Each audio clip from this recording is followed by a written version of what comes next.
Wait lang, burahin ko lang 'to. Ayan. Meron tayong feature diyan, example this one.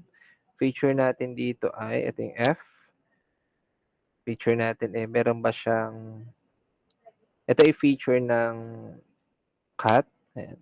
Meron ba siyang claw? So, ibig sabihin 1 'yan. Ano ba yung size niya? Maybe 20 cm, something like that. Ano ba, meron ba siyang 4 na paw? So, 1 'yan. Um, Siya ba ay floppy? Something like that. Pero may floppy din, 'no? 1, something like that. Ano, example lang naman 'to, okey? And then yung ating dog, may ibang parameter, okey? Might be ito ay 0, ito naman ay 15 or mas malaki siya. Depende sa parameter ano, 50 and then ito ay 0 and then 0, okey? So, kapag ganyan daw yung kanyang parameters ay masasabi natin siya is a cat and a dog. Pero kapag nilagay natin siya sa test set or ginamit natin yung model natin, ayan, ta's ginamitan natin ng model natin, okey, ginamitan natin ito ay, model, okey. Kapag ang na-predict ng ating model dito sa parameter na 'to is a dog, ay malaking issue 'yan, parang tataas yung ating error rate niyan. Pero kapag pinredict dito ng ating model is a dog, since tama naman, ang kanyang error rate ay nasa 50% kasi dalawa lang yung ating data. Okey? Dalawa lang kasi yung data natin, kasi mali yung isa, okey, mali na predict niya at ito naman yung tama. So, in this case, nagamit tayo ng mean squared error for that, wherein kinukuha natin yung lahat ng tamang na-predict or the true, parang ano bang true predicted? The true predicted, parang gano'n. The true predicted or yung tama or, true predicted, okay. And then, uh, kino-compare natin dito sa ating false predicted, false predicted. Yan, condition 1, 0, something like that, ano, ayan. So, itong true predicted saka false predicted, ito yung nilalagay natin dito sa parameter ng mean squared error. Ano, para makuha natin yung pinaka-error rate, ilang percentage ba siyang nagkakamali at ilang percentage ba siyang, laging tama. So, in this case ano, ayan, kaya kagaya nga ng example ko kanina ano, ito yung ating ito yung ating, NP-ARI 7, 14, 30, 30 na dapat yung kanyang, predicted is 7, 14, 22, 30. Pero may minali tayong isa, okay, which is ito dapat ay 22.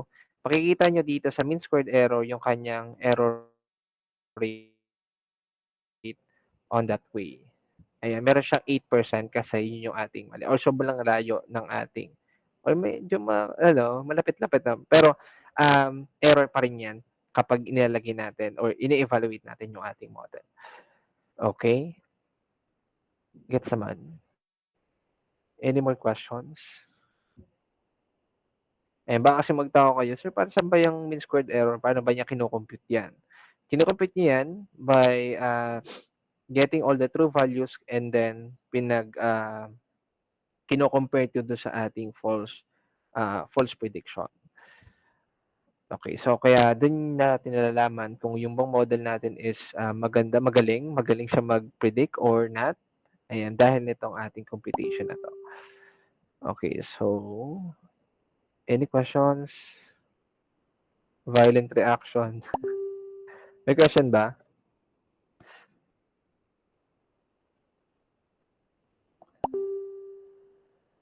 Wala pa,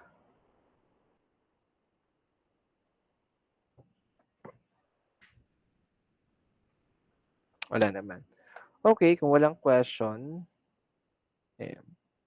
'Pag binago ko 'to, for example, gawin natin 'tong dalawang, magkalayo, ito gawin nating 15. So, makikita niyo yung changes dito sa ating squared error. Oh, nagkaroon siya ng 16%.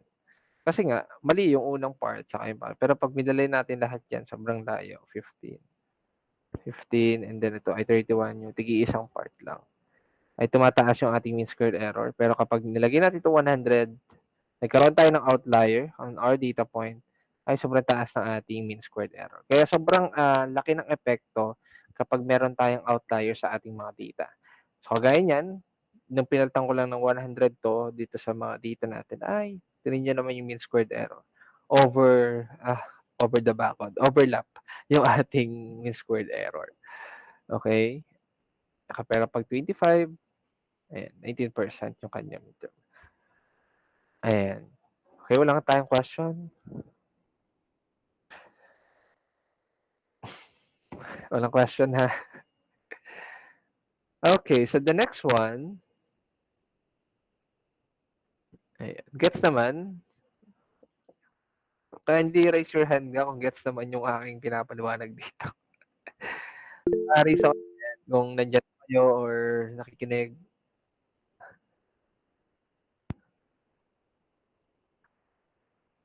Okay, okay, nandito pa naman itong mga 'to. Okay. Ayan, parang may question si Untalan. Untalan, may question ka?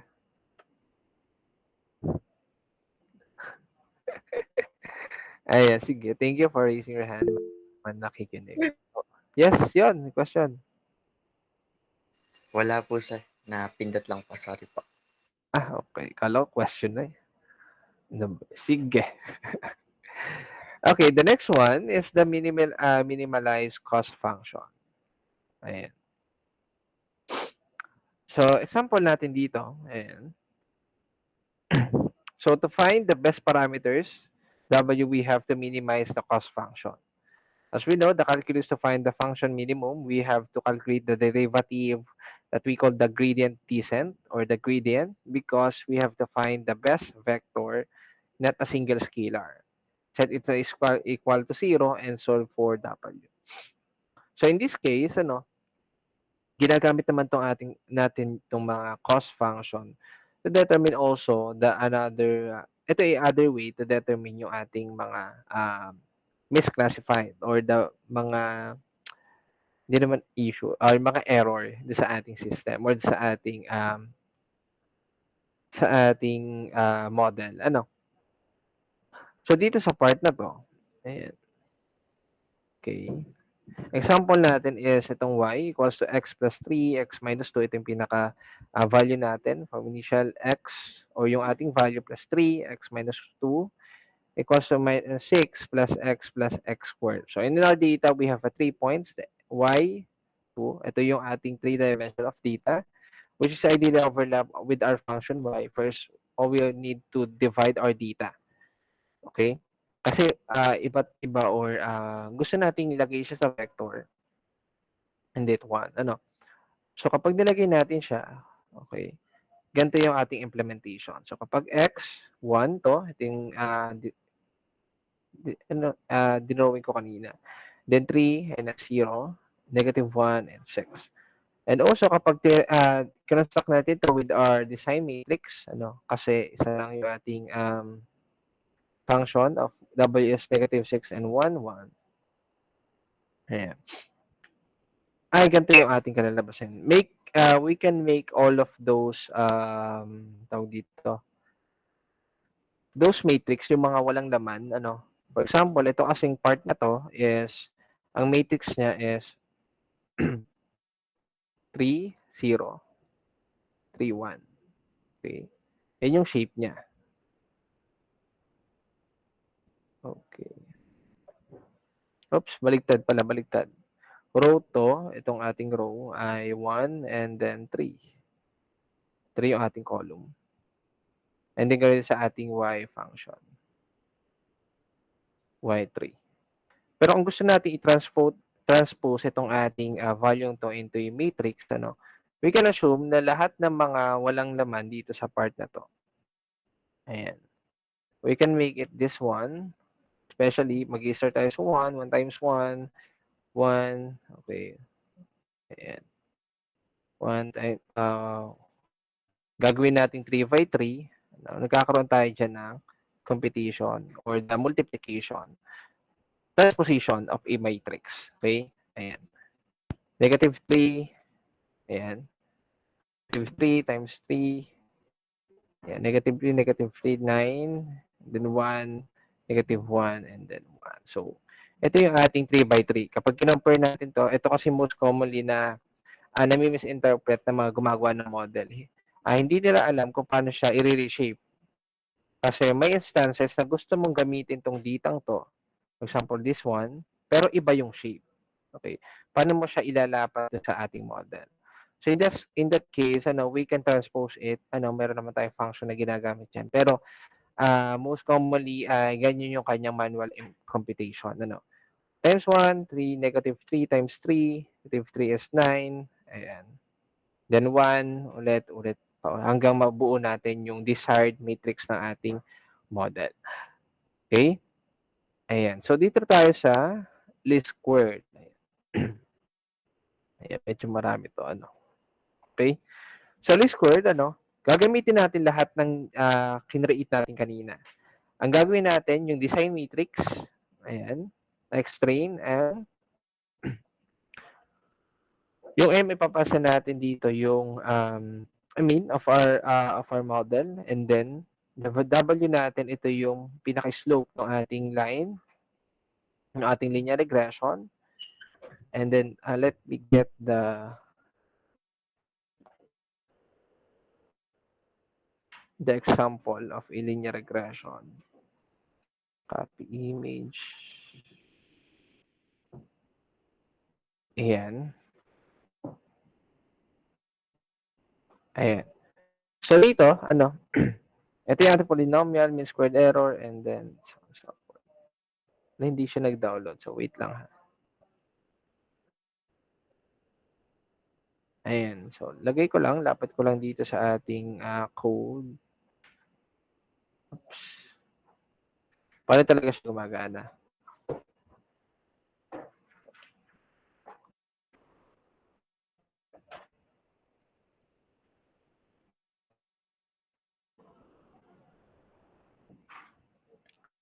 If you're wondering what this song.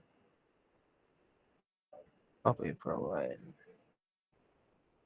Meron kasi ako GIF dito. GIF.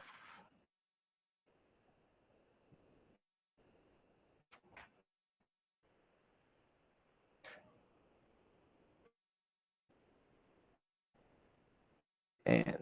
So, baba natin. Mas baba pa yan. Okay, ayan. So, meron tayong polynomial to get the slope of our line. And then, mean squared error, kung saan niya, siyempre, dun sa makunti yung ating square or error rate, dun niya ilalapat or dun niya ilalagay yung ating mga yung line of regression kung saan pinakamababa. And then, up, scalar, error rate. So, ito yung ating coordinate for training data, 1, and then -3 and 1. And then yung ating y coordinates, -4, 0, and 6. And the estimated parameters of W is -6, 1, and 1. So now we need to select our model, and that fits the x1 in the best way.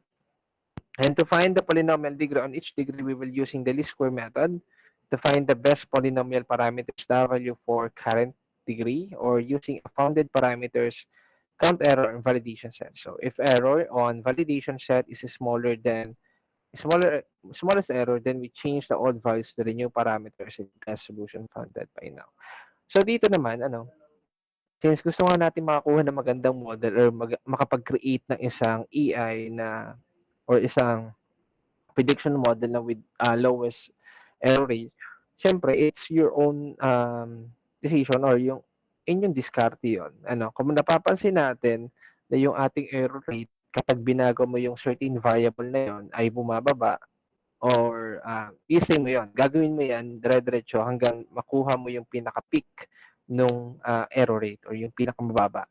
Okay, ganun din kapag also in images, mga image or computer vision, ganyan yung ginagawa nila. Hindi yun basta-basta tinitingnan lang nila, then okay na. Okay, inalam din nila yung parameters na pwede nilang ayusin, tanggalin, i-adjust para makapag-create ng isang model. So dito, meron tayong error, validation error, and infinite, ayan. Ayan. So, val error and train error, ito yung mean squared errors natin. So, kapag less than, o ayan, less than sa validation error ay dediretsuhin niya or magkakaroon pa rin siya ng iteration.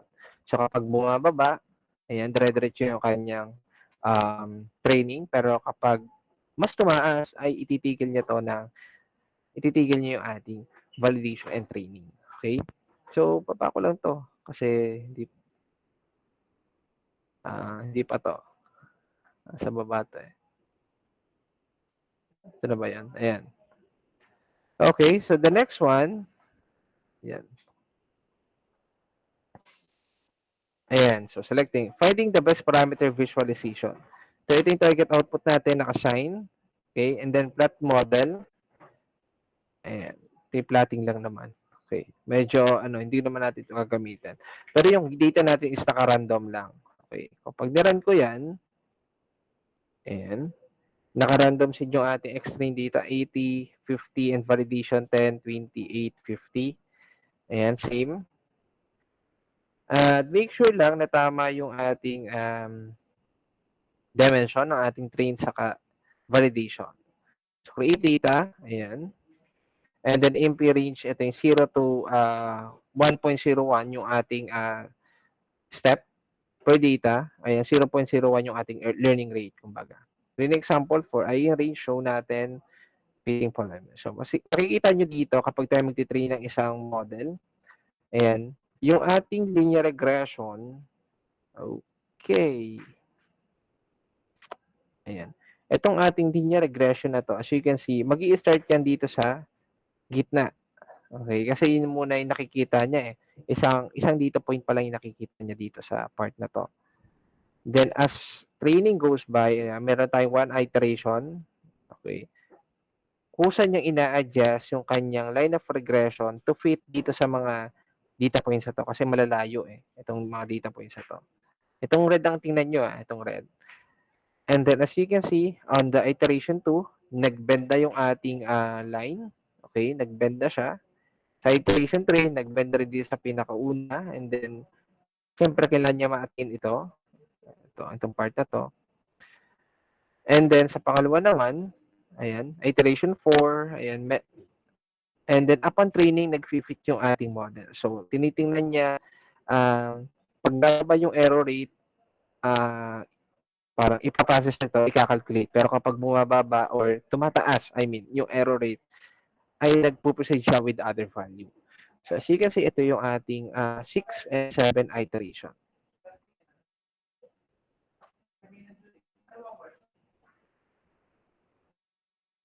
Okay, for a while.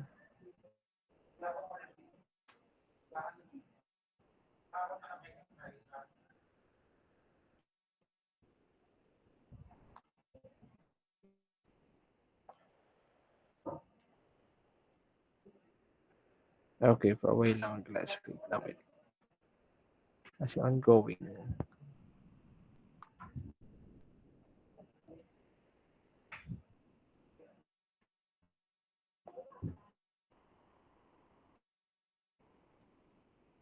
Okay, for a while. Wait lang class.